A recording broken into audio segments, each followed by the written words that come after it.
Alright guys, sa mapagpalang araw sa inyong lahat, meron tayong isang reaction video dito kay Rob Trip News PH. At ito ay isang peace offering ceremony ni PBBM. Alright, province who was trained by violence and terrorists is now a zone of peace. Made of possible, may not near of military, might but so by people say not to violence. Dito yan sa Basilan ni Ferdinand A. Marcos emphasized when visited the promise of Basilan lead a peace offering ceremony to former rebels who surrender after years and armed conflict the terrorists in region. And no other further ado, let's do watch guys. Let's go.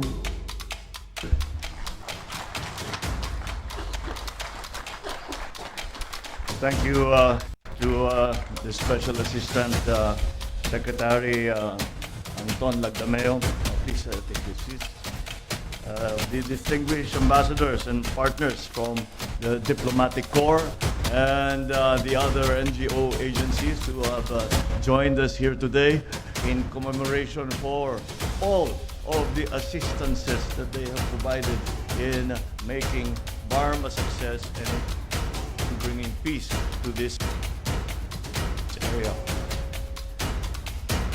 National Defense Secretary Gilbert Teodoro, National Security Council Secretary Ed Año, the Presidential Advisor on Peace, Reconciliation and Unity, Secretary Charlie Galvez, BARM Chief Minister Alhaj Murad Ibrahim, and of course Basilan Governor Hajiman Hataman Saliman, and other distinguished guests, ladies and gentlemen, mga kasamahan ko sa pamahalaan, ang aking mga kababayan, magandang umaga sa inyong lahat, good morning and assalamualaikum. I am very happy to be here in beautiful, bountiful, and breathtaking Basilan. Our presence in today's event reaffirms the truth that what was once a ground zero of war is now turned into an epicenter of peace. A province that was once tainted by violence and terrorism is now a zone of peace, made possible not by military might, but more so by a people saying no to violence.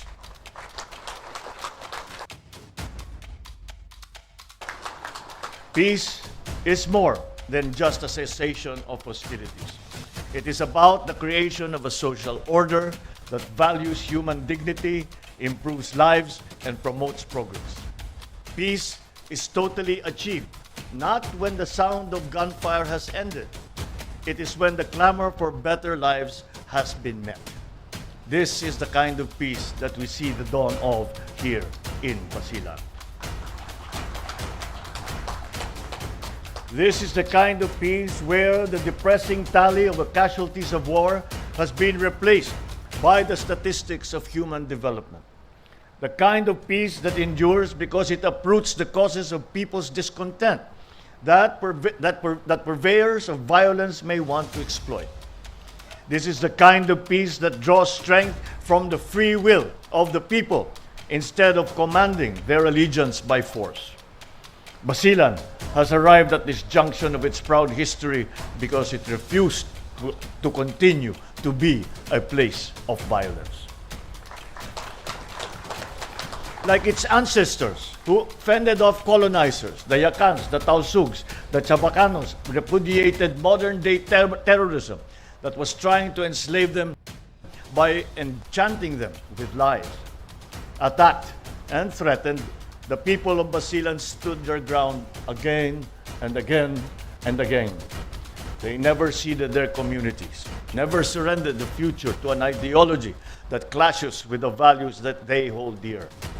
Kasama rin ang mga mamamayang Kristiyano ng Basilan na nanindigan sapagkat ang Kristyanismo at Islam ay parehong nakapundar sa malalim sa pananalig na salam. This is the kind of peace that we are witnessing in Basilan. of various faiths working together, because people chose not to let diversity be a cause of division, but used it as a source of strength and solidarity.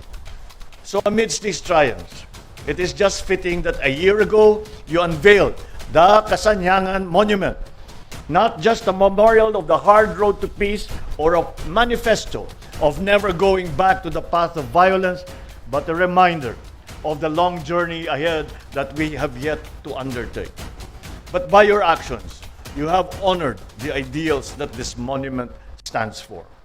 Through your small arms and light weapons and assistance for security, peace, integration, and recovery for advanced human security in BARM, these programs, the province of Basilan and its partners have facilitated the surrender of more than 400 firearms in exchange for livelihood opportunities, the documentation of more than 4,000 high-powered and small weapons, and the processing of almost 200 licenses to own and to possess firearms.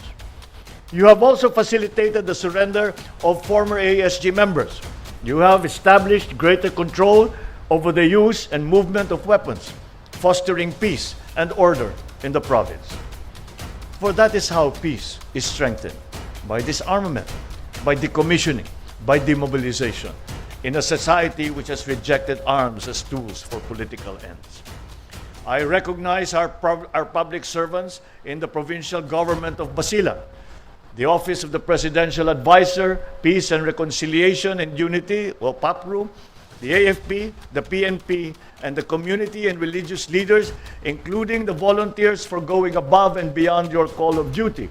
And of course, the political leadership, the governors here of the BARM provinces who are joining us in this important day.